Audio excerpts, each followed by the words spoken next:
Hello, we're in Lubbock, Texas today, and I'm with Mitch Monroe in his offices. Mitch is a certified financial planner, and we're talking about tax issues and ministers. Yes. Mitch, thanks for taking time to visit with us today. We're grateful for that. When we start talking about taxes and ministers, we enter into a very strange world.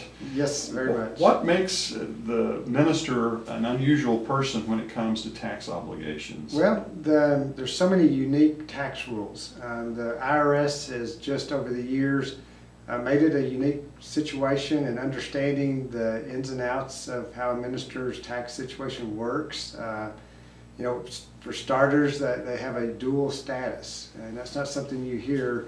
The IRS says you're an employee for income tax purposes, Right. You're self-employed for the Social Security tax purposes, and that immediately causes confusion. So, are they an employee or are they not? And if so, how are we supposed to treat them? They're sort of both, right? Absolutely, they have this dual status. So a minister should receive a W-2 as an employee, is that correct? Absolutely. The IRS says that a church is an employer, and therefore they should issue them a W-2. But then there's several unique rules in that you would not treat them as a typical employee that you would find at another type of employment. So it's very unique. And then when it comes to Social Security, they're treated differently there. Yes, and so that's the dual status portion. So they're considered self-employed for the Social Security tax, and they pay it as what's called a self-employment tax. Instead of the employer matching half of it, withholding the matching, they're not allowed to. The minister pays it on their own, and sometimes that's where the confusion would start, that, well, ministers are self-employed and should do their tax return accordingly, and that's not the case. They are self-employed just to pay that tax. Well, and then let's talk about Social Security a little bit more, because if I remember correctly, as a minister, when they begin as a minister, they have an option. There's a special exemption, or there's a form, and they can make that in their first 2 years of ministry, an election to be under Social Security. Well, let me rephrase that. They're under Social Security, but they can make an exemption from that. There's a protocol. They need to understand why, and I believe some of the history, and make sure, because it's a very important decision as to whether you would do that or not. To exempt out of Social Security has major implications. Absolutely. They need to thoroughly research it and understand what's going on, and there's going to be a lot of responsibility and discipline with that.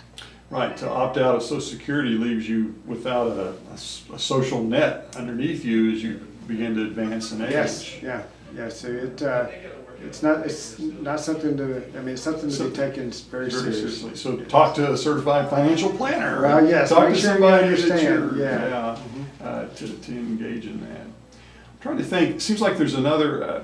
Yes. So as a minister, there's another benefit that sometimes comes into play for ministers with regard to housing allowance. Housing. Yes. Absolutely. Yes. So ministers are allowed a housing allowance, and there's again, you got to understand it. There's a set of rules to follow, and you've got to. But it's a huge tax break. I mean, on the income tax side, you might have $25,000 housing allowance, and to the extent you use all of it, you would not have to pay income tax. But again, there's so many special rules that sometimes a minister doesn't understand that on the Social Security side, when they go to pay the self-employment tax, they must add that housing allowance back in, and if you don't, then if the IRS comes back and catches it, that's a significant amount of tax, and there'd be penalties with it. Right. So if you were talking to a minister who's sort of getting started fairly early in their ministerial career, what would be a couple of things that you'd want to say to that person? Well, probably start off with helping them to understand this dual status, to make sure that the church is going to issue them a W-2, and that they're going to know how to report the W-2. Don't include the housing allowance as the wages, because a lot of times the tax planning, tax ways to save taxes occurs way before you've done the tax return. So in working with them, I would want them to understand maybe to an extent, their uniqueness in the tax code, Mhm. and a little bit of why it's that way, and Mhm. then how do we maximize saving taxes, and then making sure that we get the tax set aside so that it's there for the government. So planning ahead of Ahead, time. yes. Not just to wait till the end of the tax year and suddenly. No, during our tax season, we get phone calls and say, we've heard about you guys, we need help.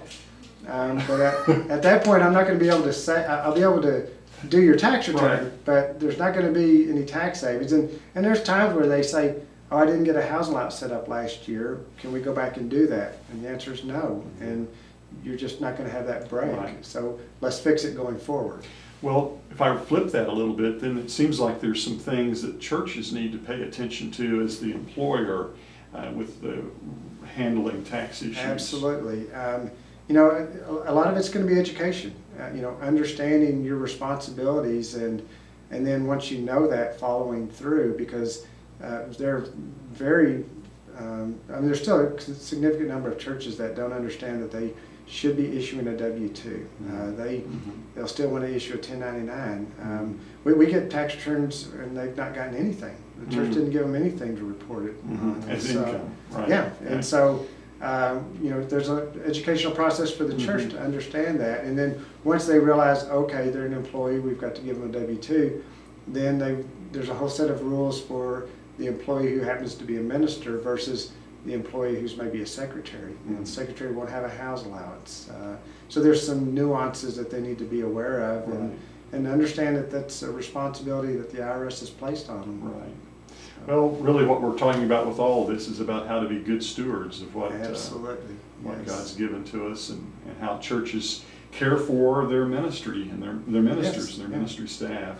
As I mentioned, my father, who started the company, he's always wanted to help ministers keep ministering, preachers stay preaching. And so, a lot of that's the core of it, is to help them understand that, and then to take that level of maybe frustration, but to help them with that so that they can focus on their ministry. Very good. Well, Mitch, thanks for taking time today to speak my to us pleasure. about ministers and the special things that go on with their tax law. Thank you, I appreciate it. Thank you.